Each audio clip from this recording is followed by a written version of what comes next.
All right, we've just come back from our property inspection where you promised to look at everything on the property. And the reason you want to do that is, number one, we're going to justify a consultation fee. Ours averages about $75. It can go up to as much as $125 or $150 if we have to travel a long way to get to the subject site. All right, but if you've got one close in the neighborhood and so forth, hopefully you have walked the entire property and collected your consultation fee. And you've got your field notes and everything that you saw. Now, many times the problem that they called you for, such as a tree that is not leafing out, there's something that is very obvious, or there is a crack in the bark and it's bleeding and there's all kind of wasp and flies and bees around it, and somebody just got stung, or you've got a rotten place or a hollow in the bottom of a tree, and they want to know, what should I be concerned about? And so you're going to look at that, and many times the same conditions that created that defect exist in other parts of the landscape. There's all kinds of different conditions that exist in one ecosystem, one property, one lot where there is a house on it. Remember, in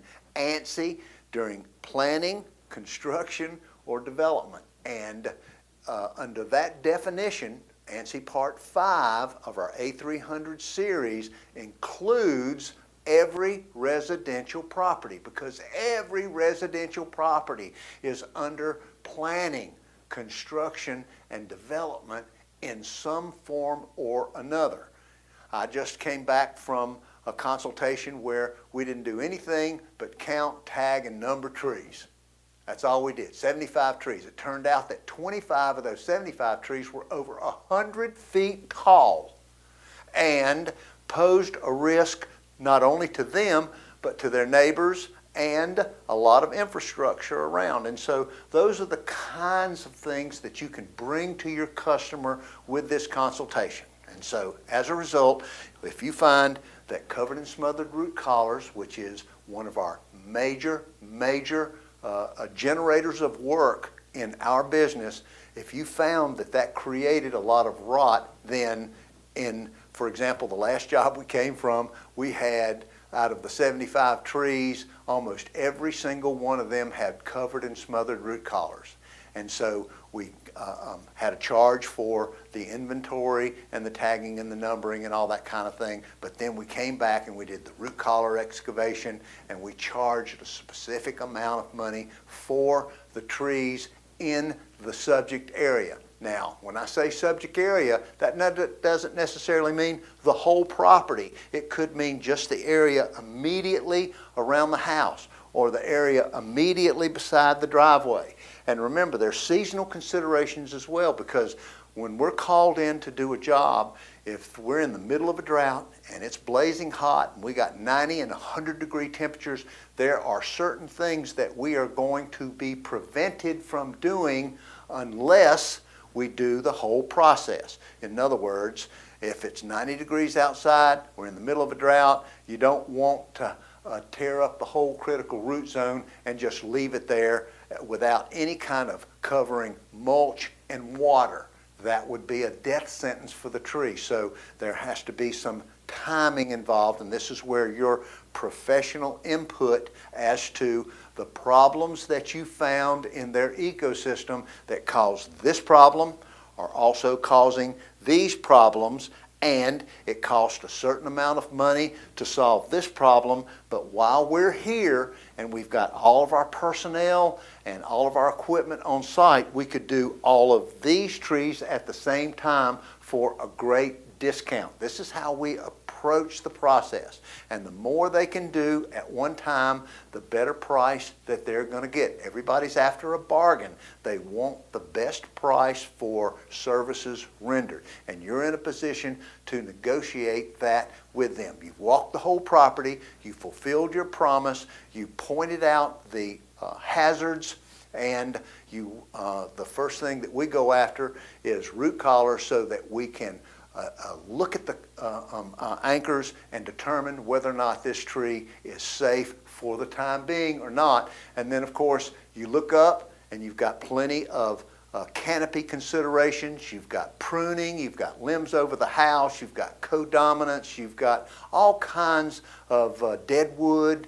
There's just, a whole variety of things that you can bring together in this one bid, and they will tell you how much they can afford. Now, just because ANSI says it's the right thing to do and you've got to have 6 times the diameter to preserve the critical root zone, I know that's a standard, but if they don't have but 6 or 8 feet on each side and they want to keep that tree, then you're going to deal with that 6 or 8 feet and what they've got.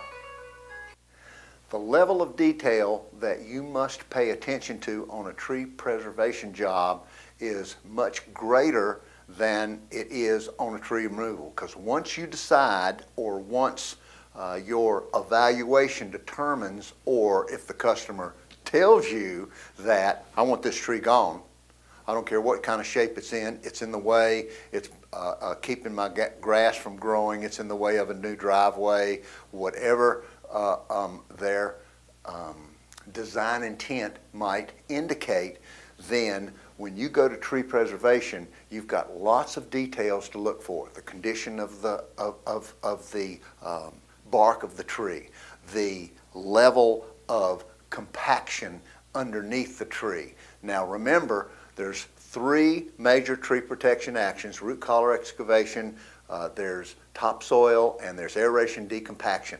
Those are the main 3 tree preservation actions that you're going to use to correct the main 3 deficiencies that you come up with, which is volcano mulching, covered and smothered root collars, and competition in the critical root zone, bushes and all kinds of things planted underneath in the critical root zone of the tree.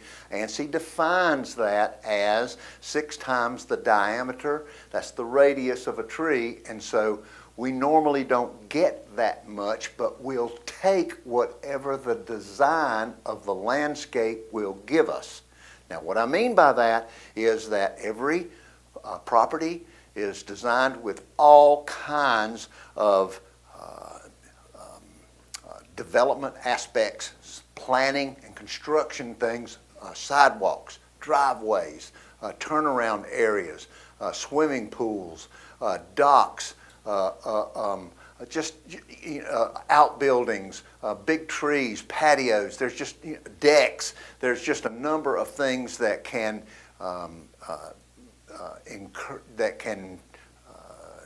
disturb the design intent that would be ideal for the survival of this tree. So you're going to take what they give you, and then you're going to use your main 3 tree protection actions: topsoil, aeration decompaction, and the root collar excavation, to determine how much is going to have to be done. You can give them a range of price and then tell them that there's a price going to come. Now, the way we do it, and this is just our style, starting around 2011 and 12 and 13 leading up to the present, everyone has got a smartphone and everyone has a computer. And we take the bid that and the information and the data on our field notes that we have, we transfer them to an email, and then we email that bid to them and get acceptance from them. Now, many times, negotiation on the price, how much is to be done, continues after that. You'll have to talk this through and make sure you get a firm commitment as to how much needs to be done. I just came back from a job where we did 3 maple trees, and the maples had no dirt skirt underneath them. They were heavily compacted. They were losing their leaves, and we went back to check and found out that all of our tree protection actions had succeeded. We didn't have to do a root collar excavation because it was exposed. We did aeration decompaction, we did topsoil, we did biostimulant. There's a number of other things that you're going to find out about that we include as tree protection actions. There's 6 of them that we use. You're mainly going to be concerned with the first 3. Remember what they are.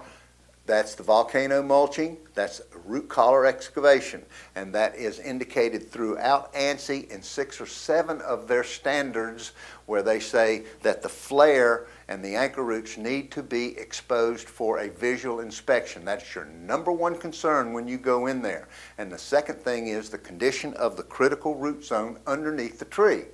Compaction is our second enemy, and our third enemy is the overcompetition in this area, and you want to be able to solve these things and negotiate with the owner, because right now we have another job that we've done that involves 16 subject trees, great big oaks that had all kinds of holly trees and bushes and various other plantings underneath, and the owners have to decide how much of that they're going to eliminate in favor of the bigger trees if they want to keep those trees. So those design intents of the customers have to be carefully considered in the preparation of these bids, and this is what makes tree preservation a give and take proposition for both you and the customer. So let's remember that before we go into how we structure the bid for different kinds of operations. We're at the point now where we have decided exactly what to do, how much money is to be spent. Sometimes this is determined right there on site between you and the customer.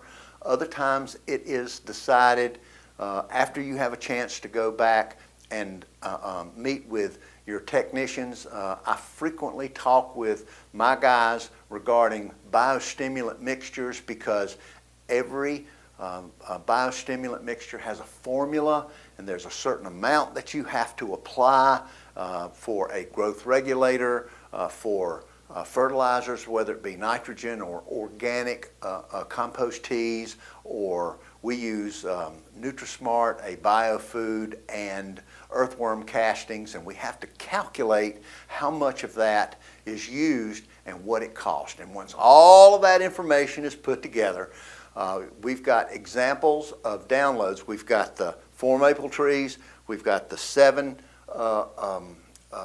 subject trees, large hardwoods around the heavily wooded lot, and we also have additional downloads for you to look at as to how we prepare our bids and write them out. Because once we commit to this and once the money is committed, that's exactly what the customer is expecting. The last guy I talked with, I didn't even meet him. I haven't seen him yet. He called me on the phone and told me what to do. He says, I've got 3 maples that are dying. You know more about this than I do. Why don't you go and develop a plan, submit it to me, and then we'll talk from there. And then on the follow-up, where we went just the other day to check on our progress, we found additional trees along the driveway, out by the street, and around the house that were covered with plastic. And ANSI indicates in Part 2 of soil management that we are not to put plastic and geotextile fabric underneath the trees, because it suppresses root growth and interrupts the exchange of air and oxygen, all that kind of stuff. So you're going to find these things every time you go back. And so we've got another job that we've scheduled for them, and a download of his bid is available. You should look at that. And so every bid is going to be customized, and our protocol, and there's 10 steps to our protocol. You've seen it flashed up on the screen. You know exactly what we're doing. This is authenticate, locate, excavate. Then we're going to evaluate. We're creating a plan. We're finding out people to cooperate with to get the job done. Sometimes the customer will do a lot of this themselves. Then we go to stimulate, animate, and accelerate. This is where we apply the tree protection actions to get the results that they want.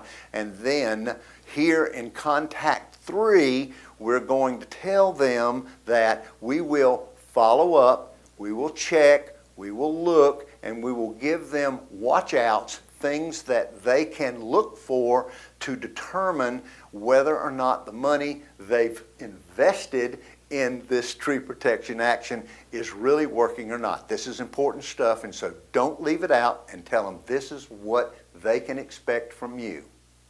On a preservation job, in conclusion, let me point out that many times the customer is not going to go for the whole package. They might not go for the whole aeration decompaction, and once we do the wheel and spoke type of arrangement to decompact the critical root zone, they might not want the biostimulant. They might not want the earthworm castings and the biofood and the mulch and all the others. They may want to perform that themselves. Do not make the mistake that we've made for years, leading up to in the early 2000s when we were getting into this, is we led them, unfortunately, to believe that once we finished, that was going to be it. And that is not, simply not the truth. Tree preservation is an ongoing process. It is something that requires continuous upgrades and modifications.